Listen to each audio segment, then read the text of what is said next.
दोस्तों, ये कहानी मेरे जीवन की वास्तविक कहानी है। कहानी को सुनने से पहले चैनल को सब्सक्राइब कीजिए, लाइक कीजिए। आज फिर अपनी वो कहानी सुना रही हूँ जो उस शाम मेरी कमर में मोच आने के बाद हुई थी। वो शनिवार का दिन था। घर में कोई नहीं था। सब लोग बाहर गए हुए थे। सिर्फ मैं और देवर जी घर पर थे। मैं छत पर कपड़े सुखाकर नीचे उतर रही थी कि सीढ़ियों पर पैर फिसला और कमर में ऐसे दर्द हुआ कि मैं चीख पड़ी। दर्द इतना तेज था कि मैं वहीं बैठ गई, हिल नहीं पा रही थी। आंसू आ गए थे। तभी देवर जी नीचे से दौड़ते हुए ऊपर आए।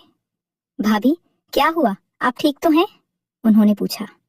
मैंने कराहते हुए कहा, देवर जी, कमर में मोच आ गई है, बहुत दर्द हो रहा है।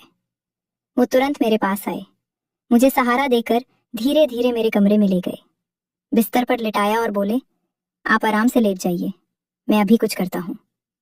वो बाहर गए और सरसों का तेल लेकर वापस आए। कमरे का दरवाजा बंद कर दिया, पर्दे खींच दिए। भाभी, आप पेट के बल लेट जाइए, कमर पर मालिश कर दूंगा, दर्द में राहत मिलेगी, उन्होंने कहा। मैंने धीरे से करवट ली और पेट के बल लेट गई। साड़ी का पल्लू थोड़ा सरका हुआ था, लेकिन सब ठीक था। देवर जी ने तेल की शीशी खोली, तेल गर्म करके हाथों में लिया और मेरी कमर पर लगाना शुरू किया।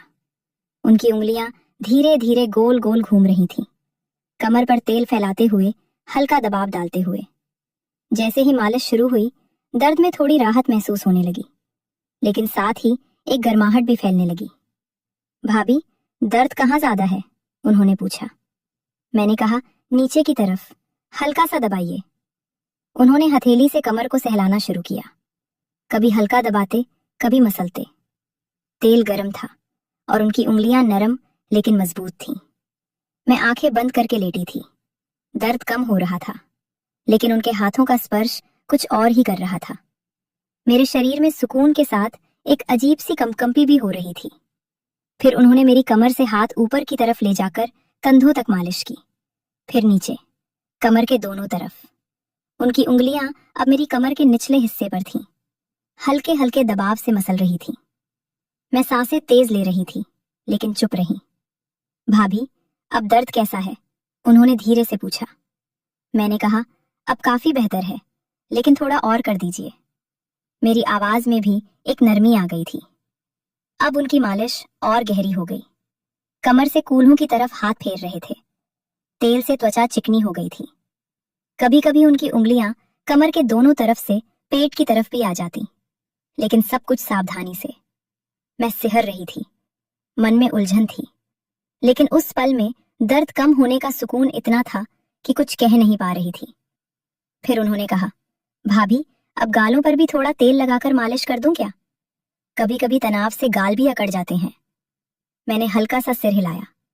वो मेरे पास और करीब आए। मैं थोड़ी सी करवट लेकर साइड पर लेट गई।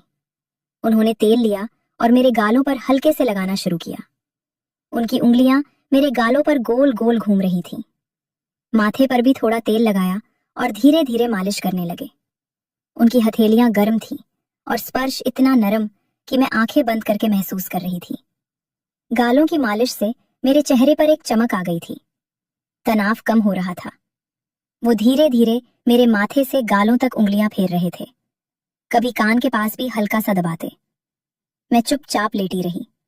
उनकी सांसें मेरे चेहरे के पास लग रही थी। भाभी, आपका चेहरा अब रिलैक्स लग रहा है, उन्होंने मुस्कुराते हुए कहा। मैंने भी हल्की सी मुस्कान दी, लेकिन कुछ बोली नहीं। फिर वो वापस मेरी कमर पर लौट आए, तेल लेकर फिर से मालिश शुरू की। अब उनकी उंगलियां और सहज हो गई थीं, कमर को अच्छे से मसल रहे थे। दर्द लगभग खत्म हो चुका था, लेकिन वो रुक नहीं रहे थे। मैं भी अब आराम से लेटी थी। शरीर में एक गहरी गर्माहट थी। वो मेरी कमर के दोनों तरफ से हाथ फेर रहे थे, हल्के हल्के दबाव डालते हुए। कमरे में सन्नाटा था, सिर्फ तेल की हल्की सी आवाज और हमारी सांसें सुनाई दे रही थीं। काफी देर तक उन्होंने कमर और गालों की मालिश की, फिर बोले, भाभी, अब आप थोड़ा आराम कर लीजिए, दर्द पूरी तरह चला जाएगा। मैंने धीरे से कहा, शुक्रिया देवर जी, बहुत राहत मिली। वो मुस्कुराए और बोले, भाभी, आपका ख्याल रखना मेरा फर्ज है। फिर वो उठे और कमरे से बाहर चले गए। मैं वहीं लेटी रही। तेल की खुशबू अभी भी कमरे में थी और शरीर पर सुकून था। उस दिन की मालिश ने न सिर्फ मेरी कमर का दर्द दूर किया, बल्कि एक अजीब सा करीब भी महसूस हुआ, जो शब्दों में बयां नहीं किया जा सकता। मैंने आंखें बंद की और सोचने लगी कि कभी कभी छोटी सी मदद भी कितना गहरा असर छोड़ जाती है।